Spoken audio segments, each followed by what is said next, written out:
Welcome my dear students. আজকে আমরা ভারতবর্ষের সংবিধানের প্রস্তাবনায় উল্লেখিত ডেমোক্রেসি বা গণতন্ত্র এই শব্দটির তাৎপর্য ব্যাখ্যা করব। 1946 সালে 9 ডিসেম্বর দিল্লিতে কনস্টিটিউশন হলে ভারতবর্ষের গণপরিষদের প্রথম অধিবেশন বসে এবং ভারতের স্বাধীনতা ব্রিটিশ সরকার দিয়ে দেবে এই প্রতিশ্রুতি পেয়ে দিল্লির কনস্টিটিউশন হলে গণপরিষদের সদস্যরা সংবিধান রচনার কাজ শুরু করে। এই সময় থেকে 2 বছর 11 মাস 18 দিন ধরে ভারতের সংবিধান রচনার কাজ শেষ হয়। 1949 সালে 26শে নভেম্বর গণপরিষদের অধিবেশনে ভারতবর্ষের সংবিধানকে গ্রহণ করা হয়। এই গৃহীত সংবিধানের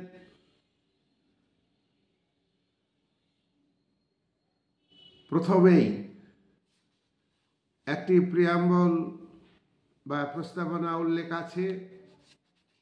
এই প্রিয়াম্বলের বিভিন্ন ওয়ার্ডের মধ্যে, বিভিন্ন বিষয়ের মধ্যে ডেমোক্রেসি বা গণতন্ত্র এই শব্দটি উল্লেখ আছে।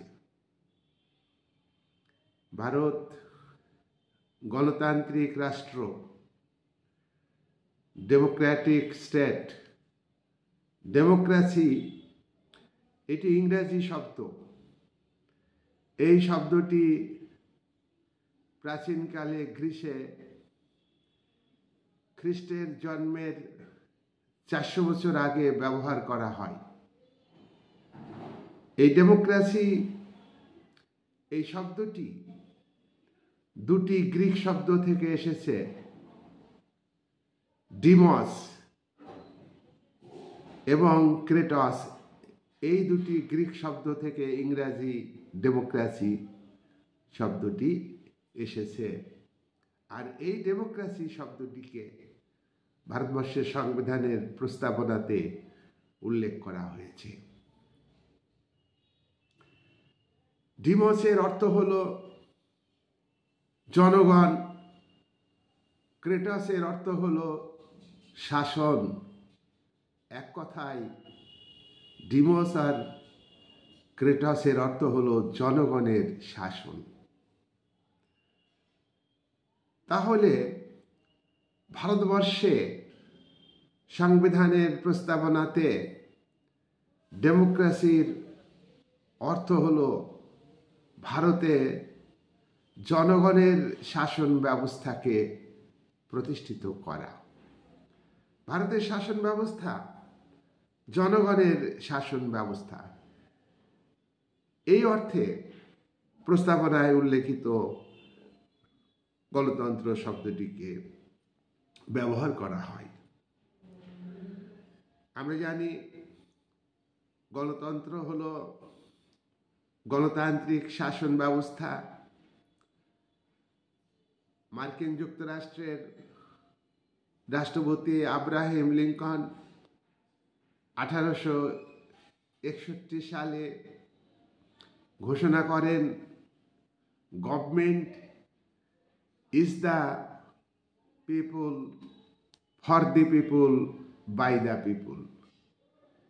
অর্থাৎ তার এই বক্তব্য অনুযায়ী গণতান্ত্রিক শাসন ব্যবস্থা এটাই হলো গণতন্ত্র। জনগণের দ্বারা পরিচালিত, জনগণের জন্য পরিচালিত শাসন ব্যবস্থাই হলো গণতন্ত্র। কিন্তু আব্রাহিম লিঙ্কনের বক্তব্যের মধ্যে জনগণ বলতে সব জনগণ ভোটের অধিকার প্রথমে পায়নি। প্রথমে সম্পত্তির ভিত্তিতে, অর্থের ভিত্তিতে ভোটাধিকার দেওয়া হয়েছে। নারীদের ভোটাধিকার প্রথমে দেওয়া হয়নি। তাই government is the people, of the people, by the people, এই কথাটি, এই ব্যাখ্যার মধ্যে সংকীর্ণতা আছে। যাই হোক, ভারতবর্ষের গণতন্ত্রকে গণতান্ত্রিক শাসন ব্যবস্থা এই অর্থে ভারতবর্ষে গণতন্ত্রকে গ্রহণ করা হয়েছে। ভারতে জনগণ সরকার গঠন করে। ভারতবর্ষের জনগণের দ্বারা নির্বাচিত প্রতিনিধি সরকার গঠন করে এবং এই সরকারের প্রতি ভারতবর্ষের জনগণ আনুগত্য প্রকাশ করে, সরকারকে মেনে নেয়। ভারতবর্ষ যে ডেমোক্রেটিক স্টেট তার আরেকটি বড় প্রমাণ হলো ভারতবর্ষের সংবিধানের 326 ধারায় সার্বিক ভোটাধিকারকে স্বীকার করা হয়েছে। মূল সংবিধানে 326 ধারায় উল্লেখ ছিল যে 21 বছর বয়স হলে ভারতবর্ষের সমস্ত নাগরিক, অর্থাৎ জাতি, ধর্ম, বর্ণ, শ্রেণী, ধনী গরিব, নারী পুরুষ প্রত্যেকেই ভোটাধিকার পাবে এবং সেই ভোটাধিকার প্রয়োগ করে তারা সরকার গঠন করবে এবং এই সরকারকে তারা মেনে চলবে। এই অর্থে ভারতবর্ষের গণতন্ত্র।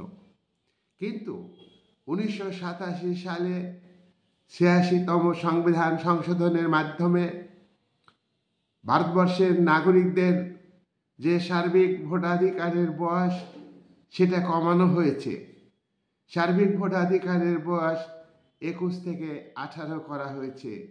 তাই 18 বছর বয়স্ক সমস্ত ধর্মের মানুষ, নারী পুরুষ, ধনী গরিব, জাতি ধর্ম এ সমস্ত কিছু বিচার না করে প্রত্যেকেই ভোটাধিকার পাবে এবং শুধুমাত্র যারা বিকৃত মস্তিষ্ক এবং যারা দেউলিয়া তারাই ভোটাধিকার পাবে না। এছাড়া সমস্ত নাগরিক, ধনী গরিব, নারী পুরুষ নির্বিশেষে ভোটের অধিকার পায় 18 বছর বয়স হলে। এই ভোটাধিকার প্রয়োগ করে ভারতবর্ষের নাগরিকরা ভারত সরকার গঠন করে। যুক্তরাষ্ট্রীয় কাঠামোতে কেন্দ্রে নাগরিকরা ভোট দিয়ে সরকার গঠন করে, রাজ্য সরকার গঠন করে, রাজ্যে রাজ্যে জনগণ ভোটাধিকার প্রয়োগ করে। গ্রামীণ স্বায়ত্তশাসন ব্যবস্থায় জনগণ ভোট দিয়ে স্বায়ত্তশাসিত সরকার, স্বায়ত্তশাসিত সংস্থা তৈরি করে। পৌরসভাগুলিতে শহরের মানুষ সার্বিক ভোটাধিকার প্রয়োগ করে তারা সরকার গঠন করে এবং সরকারের পরিবর্তন স্বায়ত্তশাসিত সরকার তৈরি করে এবং পরিবর্তন করে। বড় বড় শহরে, পৌর কর্পোরেশনে, সেখানে নাগরিকরা তাদের ভোটাধিকার প্রয়োগ করে স্থানীয় স্বায়ত্তশাসিত সরকার তৈরি করে। তাহলে আমাদের ভারতবর্ষে দেখা যাচ্ছে যে বিকেন্দ্রীভূত যে শাসন ব্যবস্থা, গণতান্ত্রিক ডিসেন্ট্রালাইজেশন অফ পাওয়ার, এই পাওয়ারের ভিত্তিতে, ডিসেন্ট্রালাইজেশনের ভিত্তিতে গণতন্ত্র প্রসারিত হয়েছে গ্রাম থেকে শহর, শহর থেকে বড় বড় নগরে। ভারতবর্ষের যে ডেমোক্রেসি, সেই সার্বিক ভোটাধিকার আমরা লক্ষ্য করলাম। এছাড়া আমরা দেখব যে ভারতবর্ষে রুল অফ ল, আইনের অনুশাসন কার্যকরী হয়েছে। গভর্নমেন্টের, পার্লামেন্টের তৈরি আইন, রাজ্য আইনসভা তৈরি আইন সাংবিধানিক আইন ভারতবর্ষের জনগণ মেনে চলে এবং এই আইনের প্রতি আনুগত্য প্রকাশ করে। এছাড়া ভারতবর্ষের ডেমোক্রেসির দৃষ্টান্ত উদাহরণ হিসাবে আমরা বলতে পারি যে এখানে ইন্ডিপেন্ডেন্স জুডিশিয়ারি সিস্টেম অর্থাৎ স্বাধীন বিচার ব্যবস্থা ভারতবর্ষের গণতান্ত্রিক শাসনে রয়েছে। জনগণের দ্বারা নির্বাচিত প্রতিনিধি, তাদের হাতে শাসন ক্ষমতা ন্যস্ত হয়েছে, তারা শাসন ব্যবস্থাকে পরিচালনা করে। কিন্তু বিচার ব্যবস্থা কতটা নিরপেক্ষভাবে, কতটা স্বাধীনভাবে ভূমিকা পালন করতে পারে সে বিষয়টা অত্যন্ত বিতর্কিত। এর পক্ষে এবং বিপক্ষে বক্তব্য রয়েছে।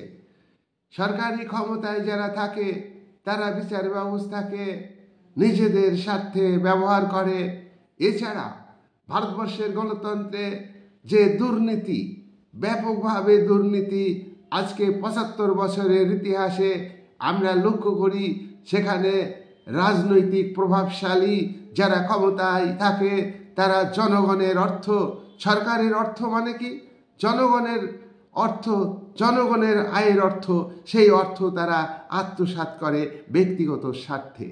তারা স্বনামে বেনামে দেশে বিদেশে গোপন অ্যাকাউন্টে তারা অর্থ আত্মসাৎ করে তারা জনগণের অর্থকে তছরূপ করে। জনস্বার্থে কাজ হয় না। ভারতবর্ষের গণতন্ত্রে 15% টোটাল আয়ের 15% ব্যয় হয় কিনা সেটাও সন্দেহের ব্যাপার। এটা ভারতবর্ষের গণতন্ত্রকে কলঙ্কিত করেছে। এছাড়া আমরা দেখব যে ভারতবর্ষে ইকোনমি ডেমোক্রেসি, অর্থনৈতিক গণতন্ত্র, এটা কিন্তু প্রতিষ্ঠিত হয়নি।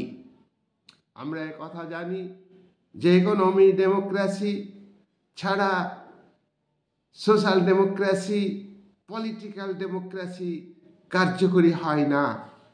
মানুষের রাজনৈতিক অধিকার আছে, মানুষের সামাজিক অধিকার আছে ভারতবর্ষের জনগণের, সাধারণ মানুষের, কিন্তু তাদের অর্থনৈতিক অধিকার নেই।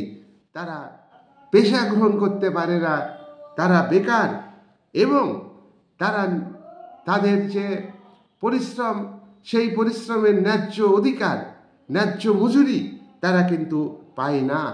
তাই আমরা বলবো ভারতবর্ষের যে সংকীর্ণ অর্থে গণতন্ত্রকে গ্রহণ করা হয়েছে, ডেমোক্রেটিক সিস্টেমকে গ্রহণ করা হয়েছে, শাসন, ভারতের গণতন্ত্র হলো গণতান্ত্রিক শাসন ব্যবস্থা। জনগণের ভূমিকার কথা আমরা আলোচনা করেছি, সেই ভূমিকা কিন্তু মিনিংলেস হয়ে যায়। তাছাড়া রাজনৈতিক যে স্বাধীনতা অধিকার জনগণ পেয়েছে সেটাও যথাযথভাবে তারা প্রয়োগ করতে পারে না। নির্বাচনের আগে তাদের অর্থ প্রলোভন দেওয়া হয়, অর্থ দিয়ে তাদেরকে প্রভাবিত করা হয়, বাহুবল দিয়ে তাদের প্রভাবিত করা হয়। এইভাবে মানুষ যে বিবেক অনুযায়ী স্বাধীন মতো সচেতনভাবে তাদের ভোটাধিকার প্রয়োগ করতে পারে না। এক্ষেত্রেও ডেমোক্রেসি মিনিংলেস হয়ে যাচ্ছে। ভারতবর্ষের সম্পদের সমবন্টনের অভাব আছে। সংবিধানের পার্ট 4-এ ডাইরেক্টিভ প্রিন্সিপালসে বলা হচ্ছে, অর্থাৎ নির্দেশমূলক নীতিতে বলা হয়েছে, 36, 37 এবং 38 ধারায় বলা হয়েছে ভারতের সম্পদ যাতে মুষ্টিমেয় ব্যক্তির হাতে কেন্দ্রীভূত না হয় তার দিকে লক্ষ্য রাখবে ভারত রাষ্ট্র। কিন্তু ভারতরাষ্ট্রের আমরা লক্ষ্য করেছি 75 বছরে ধনবৈষম্য বেড়েছে, ভারতবর্ষের অর্থনীতির অগ্রগতি হয়েছে। আজকে বিশ্বে ভারতবর্ষের অর্থনৈতিক উন্নয়নে 4র্থ স্থান অধিকার করেও ভারতবর্ষের বহু মানুষ ভুভুক্ষ, বহু মানুষের ঘর নেই, বাসস্থান নেই, বহু মানুষের মধ্যে শিক্ষা নেই, বহু মানুষ চিকিৎসার অভাবে তারা মারা যাচ্ছে।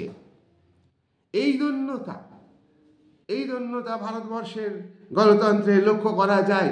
সংবিধানে উল্লেখিত নির্দেশমূলক নীতির মূল বক্তব্য হচ্ছে অর্থনৈতিক বৈষম্য দূর করা, পিছিয়ে পড়া মানুষকে, দরিদ্র মানুষকে অর্থনৈতিক দিক থেকে এগিয়ে আনা। কিন্তু সেখানে শাসক শ্রেণী জনগণের অর্থকে আত্মসাৎ করছে। সাধারণ মানুষের মৌলিক সমস্যা, বাসস্থানের অভাব রয়ে গিয়েছে। যারা ক্ষমতায় যায় তারাই কিন্তু নিজেদের স্বার্থে গরিব মানুষের টাকা নিজের অ্যাকাউন্টে দেশে বিদেশে তারা গোপন করে রাখছে। এটা ভারতবর্ষের গণতন্ত্রকে কলঙ্কিত করছে। মুষ্টিমেয় ব্যক্তির হাতে সম্পদ কেন্দ্রীভূত হচ্ছে, একদিকে কিছু মানুষের হাতে টাকার পাহাড় জমছে, অন্যদিকে অসংখ্য সংখ্যাগরিষ্ঠ মানুষ তাদের ন্যায্য অধিকার থেকে বঞ্চিত হচ্ছে।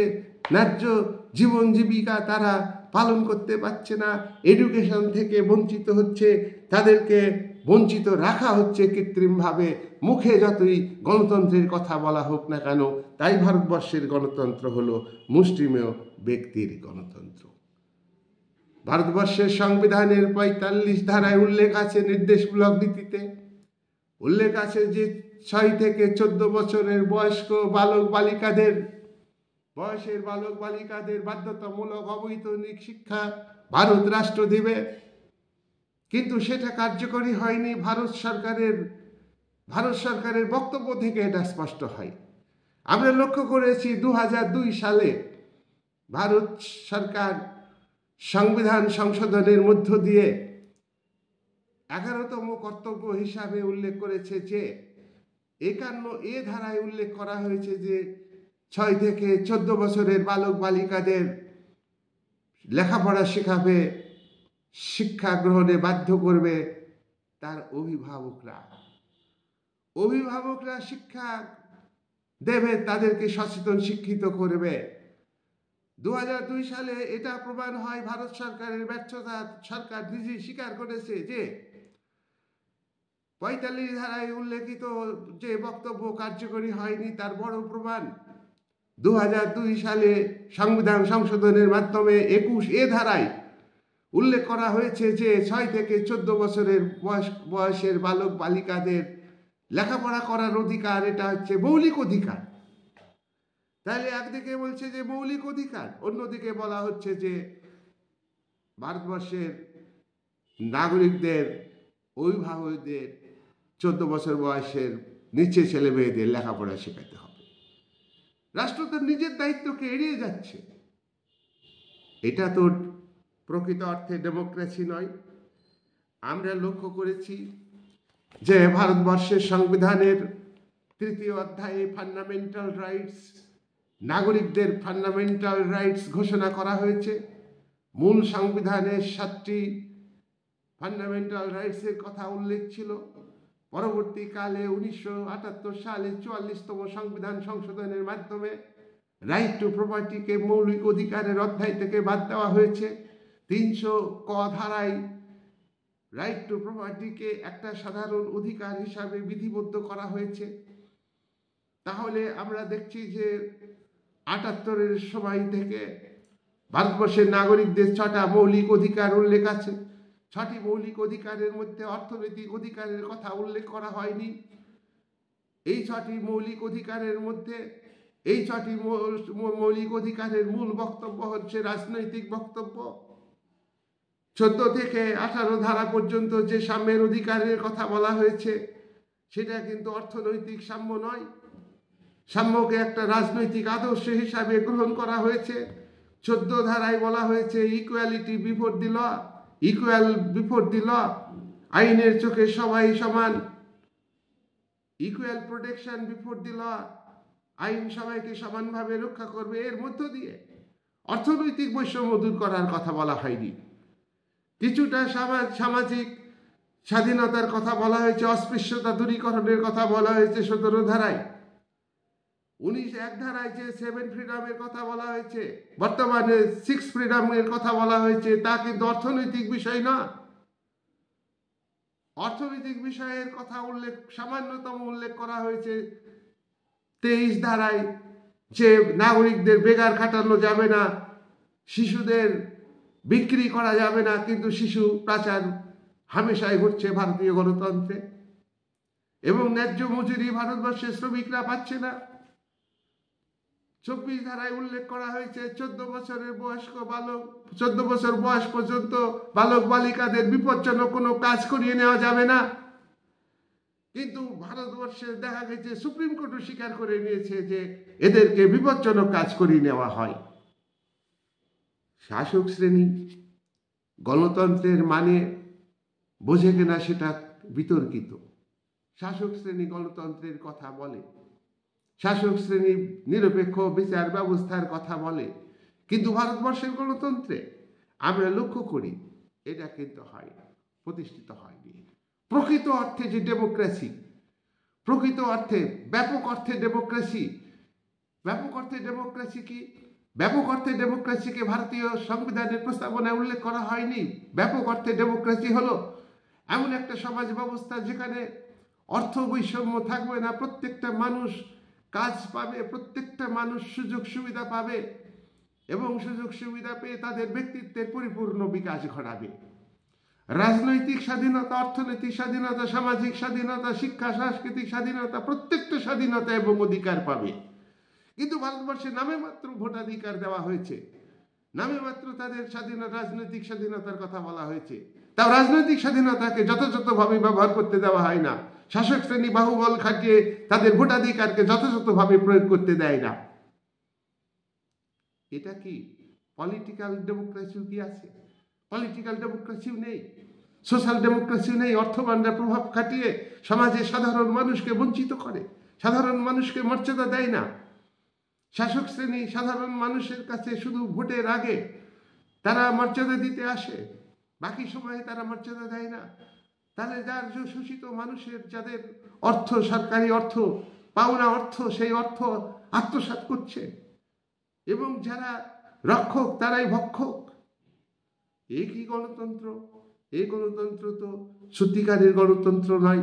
এই গণতন্ত্র নামে পলিটিক্যাল ডেমোক্রেসি, এই গণতন্ত্র, এই ডেমোক্রেসি নামে সোশ্যাল ডেমোক্রেসি, আর ইকোনমিক্যাল ডেমোক্রেসি তো নয়ই। ইংল্যান্ডের চিন্তাবিদ লেস্কি বলেছেন যে পলিটিক্যাল ডেমোক্রেসি, সোশ্যাল ডেমোক্রেসি আর meaningless without economical democracy. Laski bourgeois তাত্ত্বিক, উদারনৈতিক গণতন্ত্রের সমর্থক। তিনিও বলেছেন যে শ্রমিক শোষণ হয়, তিনিও বলেছেন যে শ্রমিক শোষণ করা অন্যায়, মালিকরা শ্রমিকদের শোষণ করছে, এই শোষণ বন্ধ হওয়ার দরকার, তাহলে ডেমোক্রেসি যে ফলপ্রসূ হবে। কিন্তু ইংল্যান্ডের ক্ষেত্রে তিনি এই সমালোচনা করেছেন। ভারতবর্ষের ক্ষেত্রে ইংল্যান্ডের সংবিধানের প্রভাব রয়েছে। ভারতবর্ষে শুধু ডেমোক্রেসি, অর্থনৈতিক ডেমোক্রেসির কথা বলেন। এখন রবীন্দ্রনাথ ঠাকুর ন্যাশনালিজম গ্রন্থে বলেছেন যে ভারতবর্ষে আধ্যাত্মিক ক্ষেত্রে ডেমোক্রেসি প্রতিষ্ঠিত করতে হবে, স্পিরিচুয়াল ডেমোক্রেসি। আধ্যাত্মিক দিকটাকে গুরুত্ব দিতে হবে। ভারতবর্ষের মানুষের সোশ্যাল দিক, সামাজিক দিক, সামাজিক বিকাশ, সামাজিক মর্যাদার দিকটা লক্ষ্য রাখতে হবে। পলিটিক্যাল দিককেও লক্ষ্য রাখতে হবে। পলিটিক্যাল, সোশ্যাল এবং স্পিরিচুয়াল, এই যে তিনটি ক্ষেত্রে যদি ডেমোক্রেসি প্রতিষ্ঠিত করা যায়, আর এই ডেমোক্রেসিকে, এই তিনটি ক্ষেত্রে ডেমোক্রেসিকে ফলপ্রসূ করতে গেলে, সাকসেসফুল করতে গেলে ইকোনমিক্যাল ডেমোক্রেসি দরকার। রবীন্দ্রনাথ ঠাকুরও ইকোনমিক্যাল ডেমোক্রেসির কথা বলেছেন যে ইকোনমিক্যাল ডেমোক্রেসি ছাড়া political democracy is meaningless, social democracy is meaningless, spiritual democracy is meaningless. তাহলে সব ক্ষেত্রে ডেমোক্রেসি দরকার। শাসক শ্রেণী এই সমস্ত তো ভাবে না, ভাবলেও তারা ব্যক্তিগত স্বার্থে ভাবে। দাবি করা হয়, কি দাবি করা হয়? ভারতবর্ষের ডেমোক্রেসিতে পরিকল্পিত অর্থনীতিকে গ্রহণ করা হয়েছে। পরিকল্পিত অর্থনীতি এটা সমাজতান্ত্রিক ব্যবস্থার বৈশিষ্ট্য। ভারতবর্ষে 1951 সাল থেকে পঞ্চবার্ষিকী পরিকল্পনা গৃহীত হয়েছে। প্রতি 5 বছর অন্তর অন্তর পঞ্চবার্ষিকী পরিকল্পনা গৃহীত হয়েছে। 2015 সালে নীতি আয়োগ কমিটি তৈরি করা হয়েছে প্ল্যানিং কমিশনকে বাতিল করে দিয়ে। যাই হোক, প্ল্যানিং কমিশন যে নীতি গ্রহণ করেছে, 1991 সাল পর্যন্ত প্ল্যানিং কমিশন যেভাবে অর্থনৈতিক পরিকল্পনার মধ্যে দিয়ে ভারতবর্ষের উৎপাদনের ক্ষেত্রে ব্যক্তিগত মালিকানার পাশাপাশি রাষ্ট্রীয় মালিকানাকে গুরুত্ব দেওয়া হয়েছিল। 1991 সালে এসে নয়া শিল্পনীতি, new industrial policy, new economical policy, বিশ্বায়নের প্রেক্ষাপটে নয়া উদারীকরণের প্রেক্ষাপটে, বেসরকারীকরণের প্রেক্ষাপটে ভারত সরকার গভর্নমেন্ট সেখানে আগেকার যে আদর্শ ছিল পরিকল্পিত অর্থনীতিকে গুরুত্ব দিয়ে রাষ্ট্রীয় মালিকানাকে গুরুত্ব দেওয়া, ভারতবর্ষের গণতন্ত্রকে সফল করার জন্য গণতান্ত্রিক সমাজবাদের আদর্শের কথা বলা হয়েছে। যে গণতান্ত্রিক শাসন ব্যবস্থার মধ্যে সমাজতন্ত্রের ভালো গুণগুলোকে গ্রহণ করা হবে এবং ধীরে ধীরে গণতান্ত্রিক সমাজ ব্যবস্থা থেকে সমাজতন্ত্র রূপান্তরিত হবে। ভারতবর্ষের গণতন্ত্রকে গুরুত্ব দেওয়ার ক্ষেত্রে, অর্থনৈতিক ক্ষেত্রে ওয়েলফেয়ার স্টেটের আদর্শকে গ্রহণ করা হয়েছে। আর ওয়েলফেয়ার স্টেট হচ্ছে ভারত রাষ্ট্র হচ্ছে জনগণের স্বার্থে কাজ করবে। আর ওয়েলফেয়ার স্টেটের সঙ্গে যুক্ত হলো তোমার মিক্সড ইকোনমি। ভারতবর্ষের অর্থনীতিতে মিক্সড ইকোনমিকে গ্রহণ করা হয়েছে। ব্যক্তিগত উদ্যোগে উৎপাদন পরিচালিত হবে, রাষ্ট্রীয় উদ্যোগে তার পাশাপাশি উৎপাদন পরিচালিত হবে এবং রাষ্ট্র এবং ব্যক্তি যৌথ উদ্যোগে উৎপাদন পরিচালিত হবে। এইটাই হচ্ছে তোমার মিক্সড ইকোনমি। তবে অবশ্যই কথাও ঠিক যে মিক্সড ইকোনমিটা পুঁজিবাদকে বাঁচানোর জন্য মার্কিন যুক্তরাষ্ট্রে মিক্সড ইকোনমিকে গ্রহণ করা হয়েছিল। অর্থনীতিবিদ কেন্স এই তত্ত্বকে গ্রহণের সুপারিশ করেছিলেন। মার্কিন গভর্নমেন্ট পুঁজিবাদী ব্যবস্থাকে সংকটের হাত থেকে, ধ্বংসের হাত থেকে বাঁচানোর জন্য ওয়েলফেয়ার স্টেটের আদর্শকে গ্রহণ করেছে। সেই আদর্শকে ইন্ডিয়া গ্রহণ করেছে, ওয়েলফেয়ার স্টেটের আদর্শকে। কিন্তু ওয়েলফেয়ার স্টেট সত্যি কি ওয়েলফেয়ার করে? তার কারণ হচ্ছে যেখানে রাষ্ট্রীয় মালিকানা সেখানে রাষ্ট্রের কর্ণধারা, রাষ্ট্রের আমলারা তারা করাপশনের সঙ্গে যুক্ত হয়। উৎপাদন ফল করেছে 1991 সালে এসে বেসরকারীকরণকে গ্রহণ করতে বাধ্য হয়েছে ভারতের অর্থনীতিতে। এ কোন ডেমোক্রেসি? একই সত্যি ডেমোক্রেসি? তাহলে ভারতবর্ষ ডেমোক্রেসির কথা বলে শাসক শ্রেণী, 75 বছর ধরে ডেমোক্রেসির কথা বলছে। এখনো আমরা দেখবো যে 1991 সাল পর্যন্ত যে ডেমোক্রেসির কথা বলেছে, যেখানে হচ্ছে অর্থনৈতিক যে ডেমোক্রেসি যেটার উপরে গুরুত্ব দেওয়া হয়েছিল ওয়েলফেয়ার স্টেটের মধ্য দিয়ে কিছুটা হলো ইকোনমিক্যাল ডেমোক্রেসিকে গুরুত্ব দেওয়া হয়েছে। ডেমোক্রেটিক সিস্টেমের মধ্যে সোশ্যালিজম, তার মধ্যেও কিছুটা গণতন্ত্র ছিল, তার মধ্যেও কিছুটা সাধারণ মানুষের অধিকার প্রতিষ্ঠিত হবে। সেই সিস্টেমটাকেও বাতিল করে দিয়েছে ইন্ডিয়া গভর্নমেন্ট। তাহলে ডেমোক্রেসি আজকে ডেমোক্রেসি ইন্দিরা গান্ধী যে সংবিধানের প্রস্তাবনায় উল্লেখ আছে যে সোশ্যালিজম মানে কি ধীরে ধীরে রাষ্ট্রীয় মালিকানার পাশাপাশি ধীরে ধীরে ব্যক্তি মালিকানার পাশাপাশি রাষ্ট্রীয় মালিকানা প্রতিষ্ঠিত করতে হবে, রাষ্ট্রীয় মালিকানাকে প্রসারিত করতে হবে, রাষ্ট্রের আয় বাড়াতে হবে, ওয়েলফেয়ার করতে হবে জনগণের, অর্থনৈতিক বিকাশ সাধারণ মানুষের কাছে পৌঁছে দিতে হবে, দারিদ্র দূরীকরণ, গরিবী হঠাৎ স্লোগান দেওয়া হয়েছিল। দারিদ্রতা দূর করার ক্ষেত্রে তোমার সোশ্যালিজমকে গ্রহণ করা হয়েছে। 1955 সালে আবাদি কংগ্রেসে জওহরলাল নেহরু ঘোষণা করেছিলেন যে ভারতবর্ষের সমাজতান্ত্রিক ধাঁচের সমাজ ব্যবস্থা গড়ে তুলতে হবে। সমাজতান্ত্রিক ধাঁচের সমাজ ব্যবস্থা তার মানে কি ব্যক্তি মালিকানার পাশাপাশি রাষ্ট্রীয় মালিকানাকে গুরুত্ব দিতে হবে, তাহলে ডেমোক্রেসি ফলপ্রসূ হবে। এবং জওহরলাল নেহরু নিজেই বলেছেন যে সামাজিক ক্ষেত্রে ডেমোক্রেসি, রাজনৈতিক ক্ষেত্রে ডেমোক্রেসি ফলপ্রসূ করতে গেলে রাজনৈতিক ক্ষেত্রে ডেমোক্রেসি এবং সামাজিক ক্ষেত্রে ডেমোক্রেসিকে ফলপ্রসূ করতে গেলে কি করতে হবে? অর্থনৈতিক ক্ষেত্রে ডেমোক্রেসি প্রতিষ্ঠিত করতে হবে। কিন্তু আজকে আমরা লক্ষ্য করছি যে 1991 সাল থেকে বেকারত্ব বাড়ছে, কর্মহীনতা বাড়ছে, রাষ্ট্রের সীমাবদ্ধ রাষ্ট্রের তত্ত্বকে গ্রহণ করেছে ভারত রাষ্ট্র। সীমায়িত রাষ্ট্র মানে কি মিনিমাল স্টেটের ধারণা। ওয়েলফেয়ার স্টেট হচ্ছে রাষ্ট্রের কাজের পরিধি বেশি, আর মিনিমাল স্টেটের ধারণা হচ্ছে রাষ্ট্রের কাজের পরিধি কম। রাষ্ট্রের এখানে হাইটেক টেকনোলজি ব্যবহার করা হবে, ম্যান পাওয়ারকে কম খাটানো হবে, বেকারত্ব বাড়বে। তাহলে গভর্নমেন্ট যেটা বলে যে বেকার সমস্যার সমাধান করবে, এটা মিথ্যে কথা। এই ডেমোক্রেসি কিন্তু এটা মিথ্যা কথা বলে। তাই মিনিমাল স্টেটের ধারণাকে গ্রহণ করছে, বেসরকারীকরণ প্রক্রিয়াকে গ্রহণ করছে, বেসরকারি মালিকানায় সরকারি মালিকানা থেকে বেসরকারি মালিকানাকে দেওয়া হচ্ছে। শিল্প কারখানা সমস্ত বেসরকারি কোম্পানিকে গভর্নমেন্ট বিক্রি করে দিচ্ছে। এই ডেমোক্রেসি, এটা পুঁজিবাদের ক্রাইসিস। এই যে লিবারালাইজেশন, নয়া উদারীকরণ, অর্থাৎ উৎপাদনের উপর রাষ্ট্রের নিয়ন্ত্রণ কমাইতে হবে।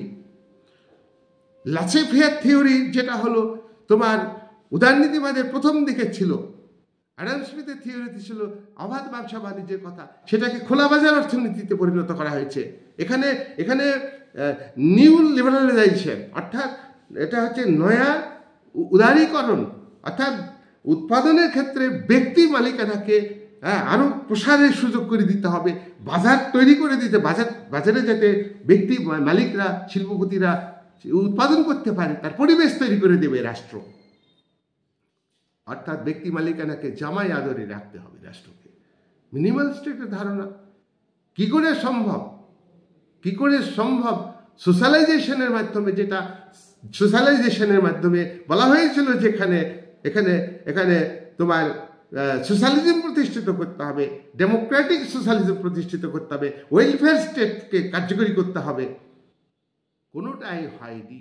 তার বিপরীত দিকে ভারত গণতন্ত্র চলছে। যাই হোক, আমাদের জাতীয় আয় বেড়েছে, অর্থনীতিতে বিশ্বে 4র্থ স্থান অধিকার করেছে, কথা ঠিকই, কিন্তু বহু মানুষ বেকার, তারা কাজ পাচ্ছে না। ভারতের গণতন্ত্র কিন্তু ঢুকছে একদিকে। বেশি সংখ্যক মানুষ যে সমাজ ব্যবস্থাতে, যে রাষ্ট্র কাঠামোতে বঞ্চিত, সেটা ডেমোক্রেসি হতে পারে না। যে ডেমোক্রেসি যদি জনগণেরই শাসন হয়, ডেমোক্রেসি যদি আজকে ভোটাধিকার, একটা সময়ে আব্রাহাম লিঙ্কনের যে সংজ্ঞাটা, সেটা ছিল সংকীর্ণ অর্থে, মানে সব জনগণ ভোটের অধিকার পেত না প্রথমে। বাই দি পিপুল, জনগণের দ্বারা সরকার তৈরি। তাহলে বাই দি পিপুল মানে জনগণ বলতে গেলে একটা মুষ্টিমেয় ব্যক্তির দ্বারা সরকার তৈরি ছিল। কিন্তু আজকে ভোটের অধিকার এতটাই প্রসারিত করা হয়েছে, সার্বিক ভোটাধিকার, নারী পুরুষ জাতি ধর্ম নির্বিশেষে সবাইকে ভোটের অধিকার দেওয়া হয়েছে। তারপরেও কিন্তু শাসক শ্রেণী তারা আত্মকেন্দ্রিক। ভারতীয় গণতন্ত্রে প্লেটোর পরিকল্পিত হচ্ছে কিং ফিলোসফার, ভারতীয় গণতন্ত্রে আছে কি? ভারতীয় গণতন্ত্র যে পরিবার থাকবে না, চাঁদে শাসক শ্রেণী পরিবার থাকবে না, ব্যক্তিগত সম্পত্তি থাকবে না। কিন্তু আমাদের ভারতবর্ষে যে ডেমোক্রেসি, পাওয়ারে যাওয়ার জন্যে, সম্পদ নিজের হাতে নেওয়ার জন্যে পলিটিক্যাল পাওয়ারকে কি করে ক্যাপচার করতে হবে, বাহুবল প্রয়োগ করে, অর্থবল প্রয়োগ করে ডেমোক্রেসিকে কলঙ্কিত করছে। This is not democracy, this is not Real democracy. এই ডেমোক্রেসি ভারতবর্ষের মুষ্টিমেয় ব্যক্তির ডেমোক্রেসি। এই ডেমোক্রেসি ভারতবর্ষের সাধারণ মানুষের, খেটে খাওয়া মানুষের, শোষিত বঞ্চিত মানুষের ডেমোক্রেসি নয়। শিক্ষার অধিকার, যতই শিক্ষার অধিকারের কথা বলা হোক না কেন, কতটা শিক্ষাকে প্রসারিত করা হচ্ছে, শিক্ষা বিক্রি হচ্ছে সাধারণ মানুষের কাছে। নামে মাত্র সাধারণ মানুষের জন্য যেটা গভর্নমেন্ট ব্যয় করে, সাধারণ মানুষের কাছে 15% গিয়ে পৌঁছায় না। 85% অর্থ সরকারি প্রশাসনে যারা পলিটিক্যাল লিডার, পলিটিক্যাল রিপ্রেজেন্টেটিভ, তারা রাজনৈতিক শাসন বিভাগ, political executive body, non political executive body, আমলা, ব্যুরোক্র্যাট, তারা ভাগাভাগি করে গণতন্ত্রকে চালাচ্ছে। ইন্ডিয়ান ডেমোক্রেসি, এই ডেমোক্রেসি আমরা আশা করব ভারতবর্ষের সমস্ত মানুষকে সচেতন হতে হবে। যারা আত্মসাৎ করছে, যারা অর্থ নিজের নামে, বেনামে স্বনামে, দেশে বিদেশের গোপন অ্যাকাউন্টে পাচার করে দিচ্ছে, এটাকে রোধ করতে গেলে একমাত্র উপায় হচ্ছে এদেরকে ভারতীয় গণতন্ত্র থেকে, সাধারণ মানুষ থেকে বিচ্ছিন্ন করে দিতে হবে। সাধারণ মানুষকেই এরা পরিচালনা করছে, যারা করাপশনের সঙ্গে যুক্ত থাকতে, তাদের হাতে পলিটিক্যাল পাওয়ার, তারা দেশকে পরিচালনা করছে। সুতরাং এই সাধারণ মানুষ যদি সচেতন হয়, তাহলে ইন্ডিয়ান ডেমোক্রেসি ভালো হবে। ডেমোক্রেসির যে সুফলগুলো রয়েছে, দুর্নীতিমুক্ত প্রশাসন, দুর্নীতিমুক্ত রাজনৈতিক প্রশাসন, দুর্নীতিমুক্ত তোমার অরাজনৈতিক প্রশাসন, এবং মানুষকে সচেতন হতে হবে। মানুষের মধ্যেও ত্যাগের মানসিকতা থাকতে হবে। মানুষকে সুবিধাবাদী হলে হবে না, সরকারি সুযোগের আশায়, সরকারি পাওনা সরকার থেকে পাবো এই আশায় করাপশনকে আমরা সমর্থন করছি। This is not democracy. গণতন্ত্রকে জন স্টুয়ার্ট মিল বলেছেন, গণতন্ত্রকে রক্ষা করতে গেলে মানুষকে সচেতন হতে হবে, গণতন্ত্র রক্ষা করার মানসিকতা থাকতে হবে, সামর্থ্য থাকতে হবে, ইচ্ছা থাকতে হবে। ডেমোক্রেসিকে আমি রক্ষা করব, সেখানে প্রত্যেকটা ইচ অ্যান্ড এভরিবডি তাদের মধ্যে কিন্তু ত্যাগ থাকবে, রাজনৈতিক আনুগত্য যেমন থাকবে, এবং সেখানে অর্থনৈতিক দাবি যাতে তারা সাধারণ মানুষের কাছে পৌঁছায় সেটা কিন্তু ভাবতে হবে। এর জন্যে দরকার গণ আন্দোলন, দরকার গণচেতনা দরকার, এবং মিডিয়াকে নিরপেক্ষ হতে হবে। আজকে সাধারণ মানুষ অপরাধ করলে বিচার বিভাগ ত্রাণ করে শাস্তি দিতে পারে, কিন্তু আজকে রাজনৈতিক প্রভাবশালী যারা সব থেকে সমাজে, ভারতবর্ষের গণতন্ত্রে যারা সব থেকে বড় করাপশনের সঙ্গে যুক্ত, তাদের বিচার করতে বিচার বিভাগের হাত কাঁপে। This is not democracy.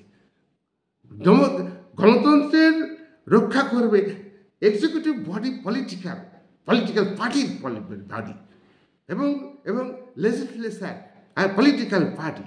কিন্তু জুডিশিয়াল সিস্টেম সেটা তো বিচার বিভাগ, সেখানে এক্সিকিউটিভ বডি থেকে আলাদা বলা হচ্ছে, তত্ত্বগতভাবে বলা হচ্ছে। কিন্তু যে কোনো প্রকারে এই জুডিশিয়াল সিস্টেমকে, ইন্ডিয়ান জুডিশিয়াল সিস্টেমকে ব্যবহার করছে, লেন্দি হয়ে যাচ্ছে, শাস্তি পাচ্ছে না। ভারতের গণতন্ত্রের এগুলি কলঙ্কের দিক, এগুলোকে মুক্ত করতে হবে। তাই সবশেষে আমি বলবো, ছাত্রছাত্রীদের বলবো যে সচেতন হতে হবে, গণতন্ত্রকে বুঝতে হবে। যেটুকু আমি সোশ্যালিজমের কথা বলছি না, আমার এই পলিটিক্যাল সিস্টেমের মধ্য দিয়ে যে ডেমোক্রেটিক সিস্টেমের যে সুফল, ভালো দিক আছে, সেগুলো এর থেকে ভালো করা যায়। সেখানে জনমতকে সচেতন হতে হবে, সংবাদপত্রকে নিরপেক্ষভাবে তুলে দিতে হবে বক্তব্যকে, এবং যারা শিক্ষিত সচেতন মানুষ তারা ব্লাইন্ডলি পলিটিক্স করে, অন্ধভাবে পলিটিক্স করে। তাদের মধ্যে কনসাসনেসের অভাব আছে, থাকলেও তারা প্রকাশ করে না নিজেরই স্বার্থে, কায়েমি স্বার্থে। তাই আজকের ডেমোক্রেসি খুব সংকটের দিকে যাচ্ছে। যতই উন্নতি হোক, ডেমোক্রেটিক আজকে পৃথিবীব্যাপী তো পৃথিবীব্যাপী সংকটের দিকে। প্রত্যেকটা দেশের জনগণ যদি সচেতন হয়, তাহলে গণতন্ত্রকে যারা ইমপ্লিমেন্ট করছে তাদের ত্রুটি চেপে ধরবে সাধারণ মানুষ। কিন্তু সেই জায়গায় চেতনার আমাদের অভাব আছে। কোনো না কোনোভাবে আমাদের সাধারণ মানুষের মধ্যে সুবিধাবাদী মানসিকতা কাজ করে। এই সুবিধাবাদী মানসিকতাতে যারা চোর চুরি করবে, ডেমোক্রেটিক সিস্টেমে যারা বাড়ি গাড়ি করার তারা করবেই। কিন্তু সাধারণ মানুষকে সচেতন হতে হবে। ব্লাইন্ডলি ভোট দেওয়া, ব্লাইন্ডলি অন্যের দ্বারা প্রভাবিত হয়ে, অর্থের লোভে প্রভাবিত হয়ে ভোট ব্যাংক তৈরি করার ক্ষেত্রে শক্তি প্রয়োগ করা, এগুলো ডেমোক্রেসির দৃষ্টান্ত নয়। এগুলো ডেমোক্রেটিক সিস্টেমকে হত্যা করার একটা হাতিয়ার। এই ডেমোক্রেটিক সিস্টেমকে হত্যা করার হাতিয়ার যারা ব্যবহার করছে, এটি একমাত্র অস্ত্র হচ্ছে জনচেতনা, পাবলিক ওপিনিয়ন, সুগঠিত পাবলিক ওপিনিয়ন। জনগণকে সচেতন হতে হবে, পলিটিক্যাল কনসাসনেস মানুষের মধ্যে বিস্তার ঘটাতে হবে। এই বলে আজকের ভিডিও আমি শেষ করলাম।